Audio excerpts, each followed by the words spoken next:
Para manejar el ganado y los recursos forrajeros de forma eficiente, la verdad es que no alcanza con solo mirar.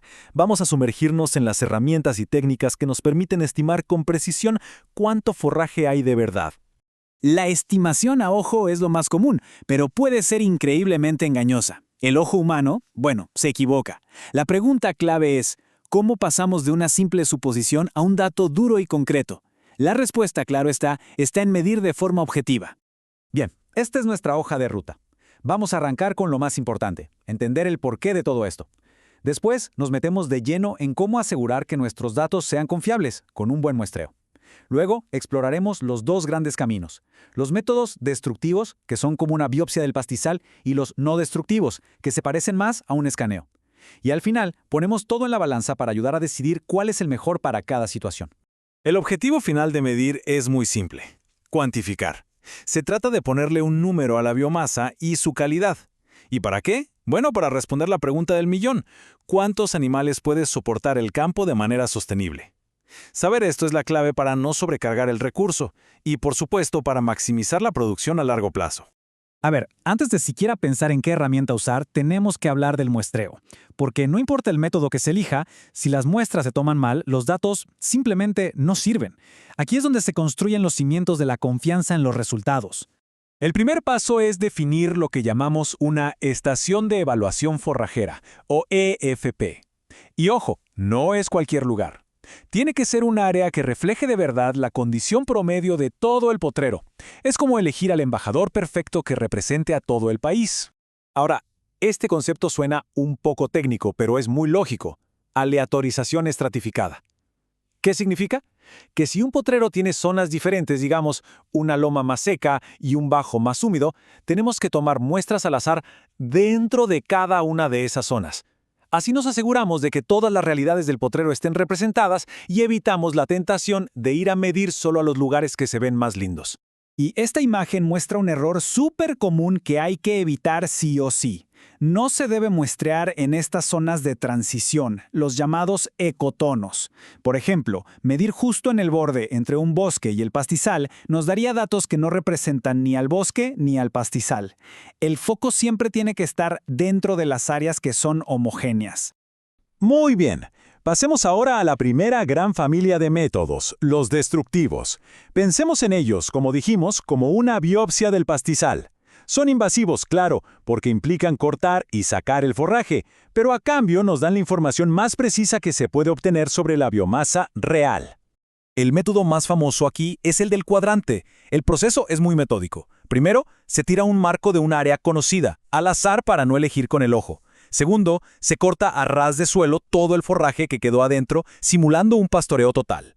Tercero, y este es el paso clave, se pesa esa muestra así fresca, en verde, y después se lleva a un laboratorio para secarla y saber cuánta materia seca tiene, que es lo que realmente alimenta al animal.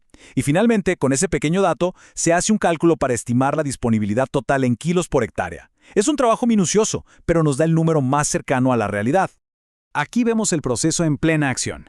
A la izquierda, el corte manual, con precisión dentro del cuadrante. A la derecha, la balanza en el laboratorio, que nos da el dato duro.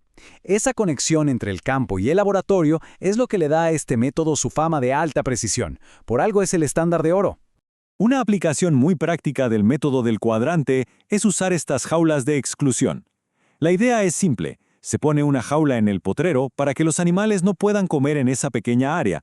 Al comparar el pasto que crece adentro, protegido, con el de afuera, se puede medir con una exactitud increíble cuánto está produciendo el pastizal y a la vez cuánto está consumiendo el ganado. Entonces, para resumir, la gran ventaja es su exactitud. Es el método más objetivo que hay y de hecho se usa para poner a prueba a todas las demás herramientas. Las desventajas también son claras. Lleva mucho tiempo, consume recursos, se necesita un laboratorio y, por supuesto, se destruye un pedacito del pastizal en cada muestra. Ahora, pasemos a la otra cara de la moneda, los métodos no destructivos. Si lo anterior era una biopsia, estos son como un escaneo.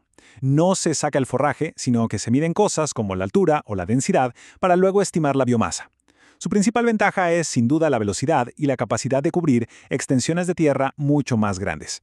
Y aquí tenemos todo un arsenal de herramientas. Van desde lo más simple y visual como el bastón medidor, que es básicamente una regla para medir la altura del pasto, hasta equipos más sofisticados como el medidor de plato, que mide altura y densidad juntas, o la sonda de capacitancia, que usa impulsos eléctricos. Todos buscan lo mismo, pero por caminos diferentes. Y aquí se ve esa diversidad. A la izquierda, una herramienta mecánica que comprime el pasto con un plato para medir su altura.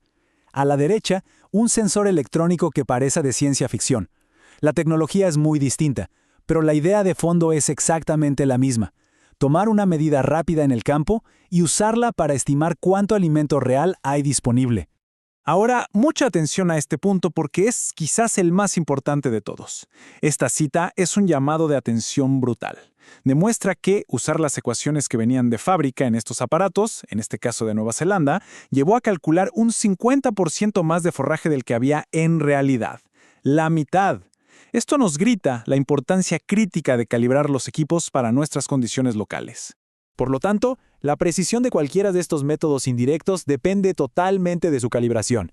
¿Y cómo se hace? Bueno, volviendo a nuestro estándar de oro. Se toman mediciones con el sensor y en esos mismos puntos se hace el trabajo completo del cuadrante: cortar, secar y pesar. Esto permite crear una ecuación propia, una fórmula ajustada a la realidad local. Y esto no es algo que se haga una sola vez. Idealmente debería revisarse para cada tipo de pastura y estación del año. Y con esto llegamos al momento de la verdad. Conociendo ambas familias de métodos, con sus pros y sus contras, ¿cuál es el más adecuado? La respuesta, como casi siempre en el campo, es depende. Depende de las necesidades específicas de cada predio. Esta tabla lo resume perfectamente. El método del cuadrante nos da la máxima precisión, pero es lento y necesita un laboratorio. Es perfecto para investigación o para calibrar otros instrumentos.